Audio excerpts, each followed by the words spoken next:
நேற்று சொன்னதை ஒரு தாட்டி சொல்லிடுறேன். நேற்று என்ன சொல்லியிருந்தேன்னா, ஒரு ப்ராடக்டில் வந்து நம்ம ஸ்டாண்டர்ட் ப்ரைஸ் புக் அலோகேட் பண்ணணும். ப்ரைஸ் புக் ஆப்ஜெக்டில் போயிட்டு இங்கே வந்து நம்ம லிஸ்ட்டு க்ரியேட் பண்ணுற மாதிரி இருக்கும். லிஸ்ட் வியூ ஆல்னு நம்மளே க்ரியேட் பண்ணிவிட்டு இங்கே பார்த்தீங்கன்னா 2 தான் இருக்கும். நம்ம இன்ஸ்டாலேஷன் பண்ண ஆர்கில் ஸ்டாண்டர்டுன்னு ஒன்று இருக்கும், இன்னொன்று ஸ்டாண்டர்ட் ப்ரைஸ் புக்குன்னு இருக்கும்.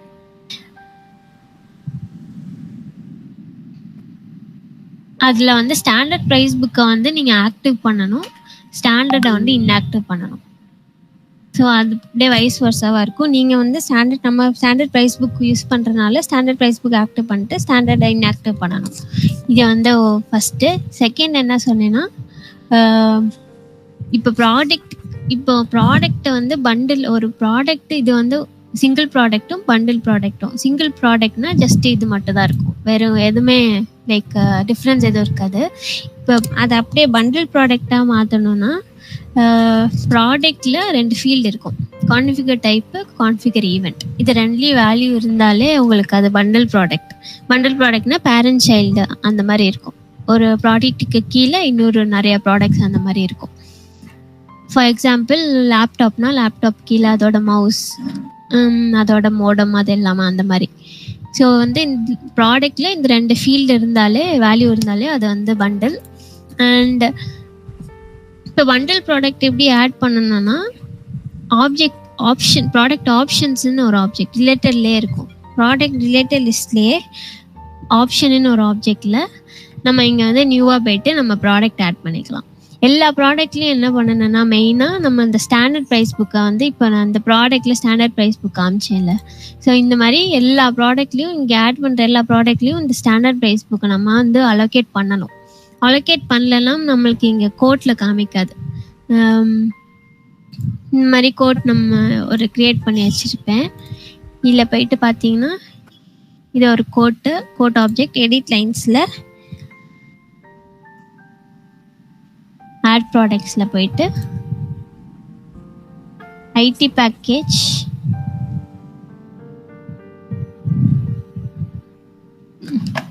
இதுதான் என்னோட பேரண்ட் ப்ராடக்ட்டு. இப்போ இது எல்லாமே சைல்ட் ப்ராடக்ட்ஸ், அதுக்கு கீழே க்ரியேட் பண்ணியிருக்கிற சைல்ட் ப்ராடக்ட்ஸ் இங்கே எல்லாமே காமிக்கும்.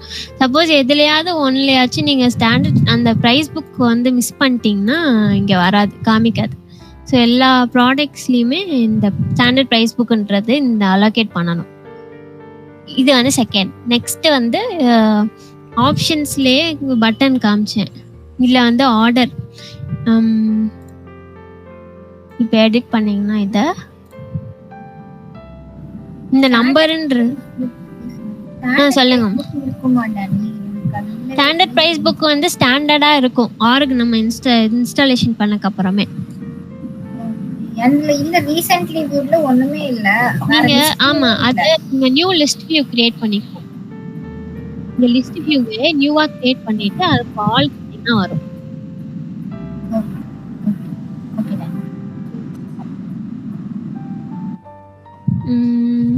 அப்புறம் இப்போ ஆப்ஷன் ஆப்ஜெக்ட்ல வந்து ப்ராடக்ட் ஆட் பண்றீங்க. இதுல என்னன்னா நம்பர்ன்றது ஆர்டர் வைஸ் காமிக்கும். லைக் எது ஃபர்ஸ்ட் வேணும் செகண்ட் வேணும்ன்றது ஆர்டர் வைஸ், லைக் அசெண்டிங் ஆர்டரில். சப்போஸ் ஏதாவது ஒரு ப்ராடக்ட் நம்பர் வந்து சேமாக கொடுத்தீங்கன்னா அது ஆல்ஃபபெட்டிக்கல் ஆர்டரில் இல்லை நம்பர் வைஸில் அதாவே அரேஞ்ச் ஆகிக்கும். நெக்ஸ்ட்டு வந்து ப்ராடக்டில் ஓகே. நேற்று இன்னொன்று என்ன சொன்னேன்னா, இப்போ வந்து நான் வந்து செஷன் மாதிரி குரூப்பிங் மாதிரி பண்ணேன். லேப்டாப்புக்கு தனியாக பெரிபெரல்ஸ்ன்றது, ரேம் ஸ்டோரேஜ். இது முன்னாடி எப்படி வரும்னா, இப்போதைக்கு நம்ம வந்து ஃபஸ்ட்டு இந்த ஆப்ஷன்ஸ்லாம் நீங்கள் இந்த ஆப்ஷன் ப்ராடக்டில் வந்து சைல்ட் ப்ராடக்ட் ஆட் பண்ணக்கப்புறம் கோட்டில் போய் பார்த்தீங்கன்னா உங்களுக்கு வரிசையாக அப்படியே வரும், கிளம்ஸியாக அப்படியே நம்ம ஸ்க்ரோல் பண்ணி பார்த்துட்டே இருக்கிற மாதிரி வரும். ஸோ இது குரூப்பிங் பண்ணுறதுக்காக என்னென்னா, ப்ராடக்ட்லேயே ஃபீச்சருன்னு ஒரு ஆப்ஜெக்ட், ஃபீச்சர்ஸில் போயிட்டு உங்களுக்கு வந்து இப்போ இங்கே நான் டெல்லு இங்கே இருக்கா, டெல்லு கீபோர்டு இல்லை எல்லாமே ஒரு குரூப்புக்கு கீழே வரணுன்றதுக்காக ஒரு 4 டாபிக் மாதிரி 4 ஹெட்டிங் மாதிரி க்ரியேட் பண்ணிக்கலாம். இங்கே ஃபீச்சரில் என்னென்ன ஹெட்டிங்கோ அதுக்கு தகுந்த மாதிரி நம்ம ஃபீச்சர் நேமு நம்பரும் அதே மாதிரி எந்த ஆர்டரில் வரணும் அப்படின்றதுக்காக. இப்போ வந்து laptop peripherals, laptop first peripheral செகண்ட்னால எனக்கு இங்கே லேப்டாப் ஃபஸ்ட்டில் இருக்குது, பெரிபெரல் செகண்டில் அந்த மாதிரி இருக்குது. ஸோ இதுக்காக இப்போ நம்ம ஃபீச்சர் ஆப்ஜெக்டில் எதுக்குன்னு க்ரியேட் பண்ணுறோம்னா இந்த மாதிரி வருது. குரூப்பிங் கீழே ஒவ்வொரு ப்ராடக்ட் நம்ம ஷோ ஆகிறதுக்காக இந்த இது யூஸ் பண்ணுறோம், இந்த ஃபீச்சர் ஆப்ஜெக்ட்ன்றது. நெக்ஸ்ட்டு ஓகே, இதுக்கப்புறம் இப்போ இதே நம்ம ஈஸியாக இப்போ நம்ம ஸ்க்ரோல் பண்ணி பார்க்குற மாதிரி இருக்குல்ல, இதே ஒன் பேஜில் நமக்கு பார்க்கணுன்னா அதுக்கு என்ன பண்ணணும்னா ஒரே இதிலே எடிட் போயிட்டு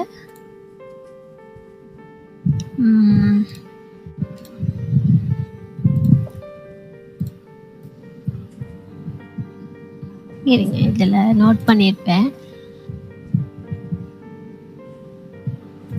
கேட்டகரி ஓகே,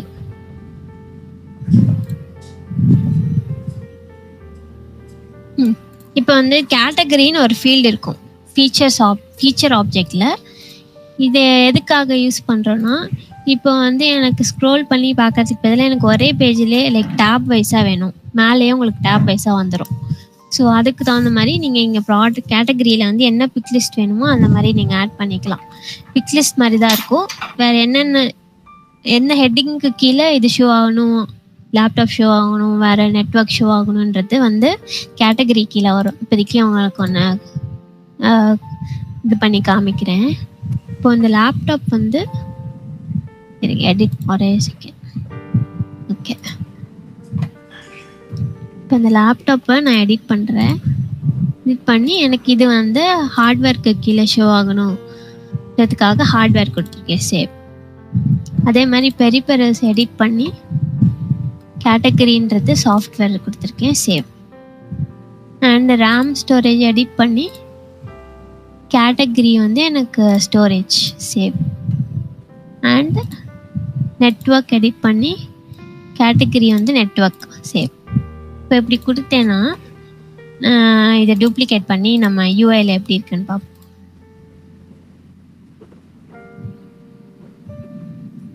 ஆட் ப்ராடக்ட்ஸ், என்னோட பேரண்டோட செலக்ட் பண்ணுறேன்.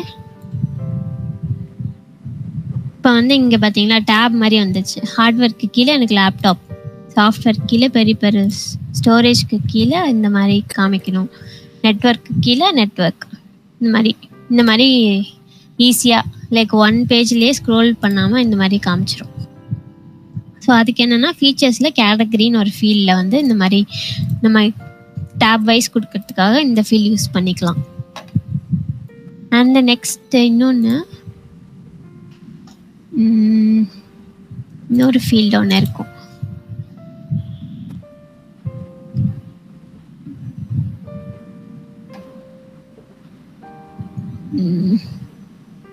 ஆப்ஷன் செலெக்ஷன்ன்ற ஃபீல்ட். ஓகே ஓகே, இன்னொரு ஃபீல்டு அதிலே ப்ராடக்ட் ஆப்ஜெக்ட்லேயே ஆப்ஷன் செலெக்ஷன் மெத்தடுன்னு இருக்கும்.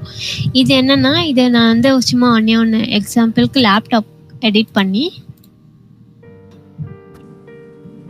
ஆப்ஷன் செலெக்ஷன் மெத்தட் வந்து கிளிக்கு நான் கொடுத்து சேவ் பண்ணுறேன். இப்போ இங்கே வந்து எப்படி இருக்குன்னா ரெஃப்ரெஷ், ஒரு இது கிளிக் ஆகும், பெரிபெரல்ஸை வந்து எடிட் பண்ணி இதை வந்து நான் ஆட் ஆகும் கொடுக்குறேன், சேவ்.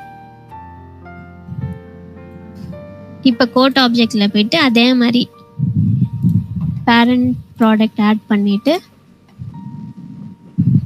இங்கே பார்த்தீங்கன்னா கிளிக்குக்கும் ஆடுக்கும் என்ன டிஃப்ரென்ஸ்னால் அதாவே செலக்ட் மாதிரி வந்துடும். நம்ம செலக்ட் பண்ணி சேவ் பண்ணிக்கலாம். பட் ஆனால் நான் சாஃப்ட்வேரில் செகண்ட் இந்த ஃபீச்சர் பெரிபெரல்ஸை வந்து நான் ஆடுன்னு கொடுத்தேன்ல, ஸோ அப்போ வந்து என்ன டிஃப்ரென்ஸ்னால் நம்மளே திரும்பியும் போய் ஆட் பண்ணுற மாதிரி இருக்கும். அதுக்கு கீழே என்னென்ன சைல்ட் ப்ராடக்ட்டோ நம்ம வந்து நம்மளே செலக்ட் பண்ணுற மாதிரி இருக்கும். இதுதான் இது ரெண்டுக்கும் டிஃப்ரென்ஸு, இந்த கிளிக்குக்கும் ஆடுக்கும். இது என்ன ஃபீல்டுலன்னா ஃபீச்சர்ஸ் ஆப்ஜெக்டில் ஆப்ஷன் செலெக்ஷன் மெத்தடுன்ற ஃபீல்டு கிளிக்கும் ஆடும். இன்னொன்று ஒன்று இருக்குது, அது வேணால் லேட்டராக நானும் லைக் பார்த்துட்டு நம்ம இந்த ஃபீல்டு என்னென்னு அப்புறமா பார்க்கலாம். டைனாமிக்ன்றது இப்போதைக்கு கிளிக்கும் ஆடுக்கும் இதுதான் டிஃப்ரென்ஸ். ஆட்டோமேட்டிக்காகவே செலக்ட் ஆகிக்கும் ஒன்று, இல்லைன்னா நம்ம செலக்ட் பண்ணுற மாதிரி இருக்கும். உள்ளே போயிட்டு ஆட் ஆப்ஷன் கொடுத்து செலக்ட் பண்ணுற மாதிரி இருக்கும். இது ஒன்று. இப்போ வந்து ஃப்ரீக்வெண்ட்லி யூஸ்டு ப்ராடக்ட்ஸ் வந்து நம்ம இப்போ நான் ஐடி பேக்கேஜ் தான் ஃபுல்லாக யூஸ் பண்ணிட்டு இருக்கேன். இப்போ வந்து அது எனக்கு ஃபஸ்ட்டே வேணும்னா ஃபஸ்ட்லேயே ஷோ ஆகணும். இப்போ உள்ளே போயிட்டு கோட்டில் போயிட்டு நம்ம கொடுக்கும் போது இப்போ எனக்கு ஆப்பிள் ஷோ ஆகுது. ஐடி பேக்கேஜ் வந்து நம்ம தேடி இல்லை சர்ச் பண்ணுற மாதிரி இருக்கும். நம்ம ஃப்ரீக்வெண்ட்டாக யூஸ் பண்ணுற ப்ராடக்ட் அதுக்கு என்ன பண்ணணும்னா ப்ராடக்டில் போயிட்டு சார்ட் ஆர்டர்னு ஒரு ஃபீல்டு இருக்கும். இப்போ எடிட் பண்ணுறேன். ஷார்ட் ஆர்டரில் வந்து நம்ம நம்பர் கொடுத்தோன்னா கரெக்டான இந்த ப்ராடக்ட் நம்மளுக்கு வந்து ஃபஸ்ட்டே ஷோ ஆயிரும். இது வந்து ப்ராடக்ட் ஆப்ஜெக்டில் ஷார்ட் ஆர்டர் 1ன்னு கொடுத்துட்டேன். இப்போ ஃப்ரெஷ் பண்ணி பார்ப்போம்.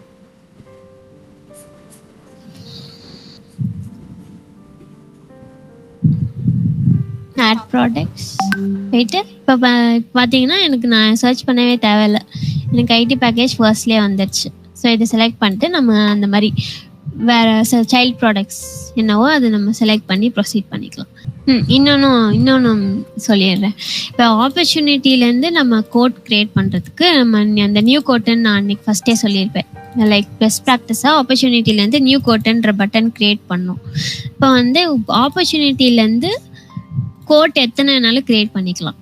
1 to many அந்த மாதிரி இருக்கும் ரிலேஷன்ஷிப்ஸ். ஒரு ஆப்பர்ச்சுனிட்டி வந்து எத்தனை கோட் வேணாலும் இருக்கலாம். ஆனால் வந்து இப்போ கோட் வந்து க்ரியேட் பண்ணுறதுக்கு கோட் ஆப்ஜெக்ட் போனீங்கன்னா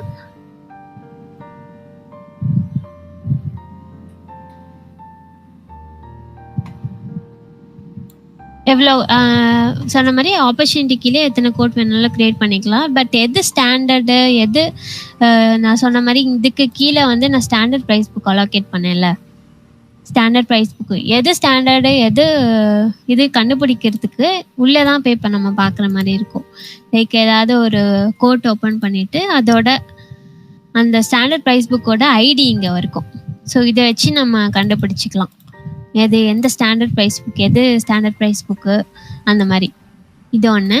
இன்னொன்று சொன்ன மாதிரி ஒரு ஆப்பர்ச்சுனிட்டி கீழே எத்தனை கோட் வேணாலும் இருக்கலாம். அண்ட் ஒரு கோட்டுக்கு கீழே ஒரு ப்ரைஸ் புக் தான் இருக்க முடியும். எப்படின்னா ஒரு கோட்டுக்கு கீழே ஒரு ப்ரைஸ் புக்னா நான் ஆல்ரெடி சொன்னேன். ஒரு ப்ரைஸ் புக் வந்து இப்போ லொக்கேஷன் பேஸ் பண்ணி வந்துச்சுன்னா சென்னைக்கு ஒரு தனி ப்ரைஸ் புக்கு, லைக் பெங்களூருக்கு தனி ப்ரைஸ் புக் அந்த மாதிரி க்ரியேட் பண்ணணும். ஸோ ஒரு கோட்டுக்கு கீழே ஒரு ப்ரைஸ் புக் தான் இருக்கணும்.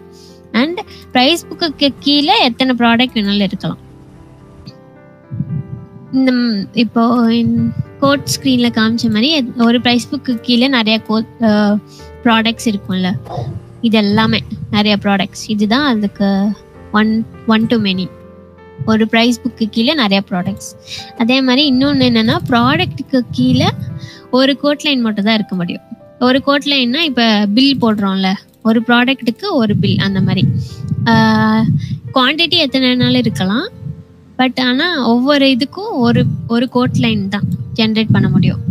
சைல்ட் ப்ராடக்ட்ஸு பேரண்ட் ப்ராடக்ட் அதுக்கு கீழே சைல்டுனாலும் ஒரு கோட் லைன் தான் வரும், ஒரு கோட் லைன் ஐட்டம் தான் வரும்.